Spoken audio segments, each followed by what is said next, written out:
الحمد لله نحمده ونصلي على رسوله الكريم وعلى آله وأصحابه ومن تبعهم بإحسان إلى يوم الدين. أما بعد، أعوذ بالله من الشيطان الرجيم. بسم الله الرحمن الرحيم.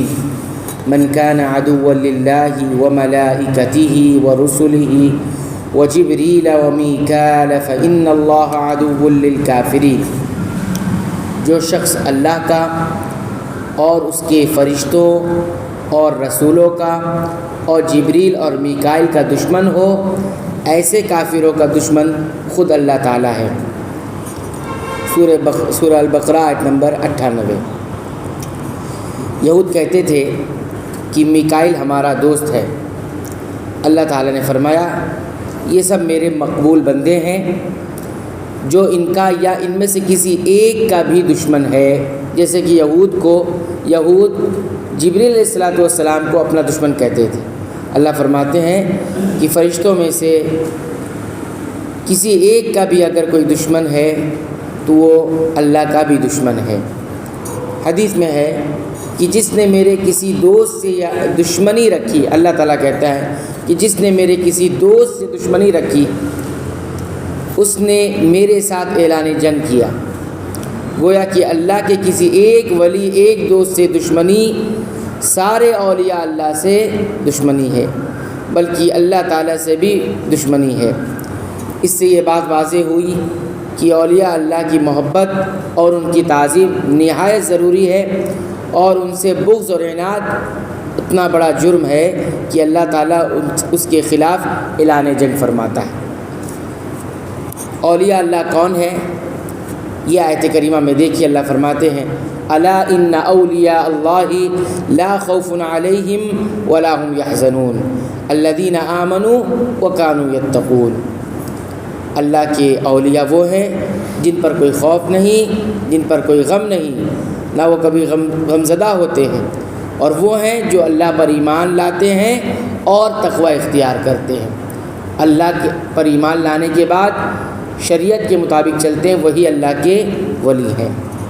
لیکن محبت اور تعظیم کا یہ مطلب ہرگز نہیں کہ ان کے مرنے کے بعد ان کے نام کی نظر و نیاز اور قبروں کو غسل دیا جائے، ان پر چادریں چڑھائی جائیں، انہیں حاجت روا یعنی ضرورت پوری کرنے والا، مشکل کشا یعنی مشکل ہٹانے والا، نافع اور ضار یعنی فائدہ پہنچانے والا یا نقصان پہنچانے والا سمجھا جائے.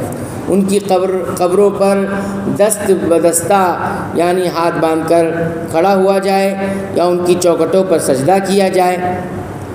یہ تمام باتیں جیسا کہ بدقسمتی سے اولیاء اللہ کی محبت کے نام پر یہ کاروبار لات و منات فروغ پا رہا ہے، یعنی ایسا ہو رہا ہے. حالانکہ یہ محبت نہیں ہے ان کی عبادت، بلکہ یہ ان کی عبادت ہے جو شرک ہے اور ظلم عظیم ہے، یعنی بڑا ظلم ہے. اللہ تعالیٰ اس فتنے سے ہم سب کو محفوظ فرمائے. وَلَقَدْ أَنزَلْنَا إِلَيْكَ آيَاتٍ بَيِّنَاتٍ وَمَا يَكْفُرُ بِهَا إِلَّا الْفَاسِقُونَ. اور یقیناً ہم نے آپ کی طرف روشن دلیلیں بھیجی ہیں جن کا انکار سوائے بدکاروں کے کوئی نہیں کرتا.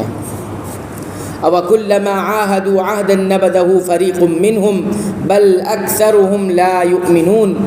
یہ لوگ جب کبھی کوئی عہد کرتے ہیں تو ان کی ایک نہ ایک جماعت اسے توڑ دیتی ہے، بلکہ ان میں سے اکثر ایمان سے خالی ہے. وَلَمَّا جَاءَهُمْ رَسُولٌ مِّنْ عِنْدِ اللَّهِ مُصَدِّقٌ لِّمَا مَعَهُمْ نَبَذَ فَرِيقٌ مِّنَ الَّذِينَ أُوتُوا الْكِتَابَ كِتَابَ اللَّهِ وَرَاءَ ظُهُورِهِمْ كَأَنَّهُمْ لَا يَعْلَمُونَ. جب کبھی ان کے پاس اللہ کا کوئی رسول ان کی کتاب کی تصدیق کرنے والا آیا، ان اہل کتاب کے ایک فرقے نے اللہ کی کتاب کو اس طرح پیٹھ پیچھے ڈال دیا کہ جیسے جانتے ہی نہ تھے. اللہ تعالیٰ نبی کریم صلی اللہ علیہ وسلم سے خطاب کرتے ہوئے فرما رہے ہیں کہ ہم نے آپ صلی اللہ علیہ وسلم کو بہت ساری آیات بینات عطا کی ہیں جن کو دیکھ کر یہود کو بھی ایمان لے آنا چاہیے تھا. اس کے علاوہ خود ان کی کتاب تورات میں بھی رسول اکرم صلی اللہ علیہ وسلم کے اوصاف کا ذکر ہے. آپ صلی اللہ علیہ وسلم پر ایمان لانے کا عہد بھی موجود ہے، لیکن انہوں نے پہلے بھی کسی عہد کی کب پرواہ کی ہے جو اب کریں گے. جو اس عہد کی وہ اب کریں گے۔ اے شکنی ان کے گروہ کی ہمیشہ عادت رہی ہے، حتیٰ کہ اللہ تعالیٰ کی کتاب کو بھی اس طرح پش ڈال دیا، یعنی پیٹھ پیچھے ڈال لیا جیسے وہ اسے جانتے ہی نہیں۔ اللہ تعالیٰ سے دعا ہے رب العالمین تو ہمیں قرآن حکیم کی پابندی سے تلاوت کی توفیق عطا فرما، اس کو سمجھ کر غور کر کے پڑھنے کی توفیق عطا فرما، اس کے مطابق اپنا عقیدہ، ایمان، اعمال، کردار، اخلاق بنانے اور سنوارنے کی توفیق عطا فرما۔ اے اللہ تو ہمیں بخش دے، ہمارے والدین کو بخش دے، تمام مسلمانوں کو، مومنوں کو، اہل توحید کو بخش دے، آمین۔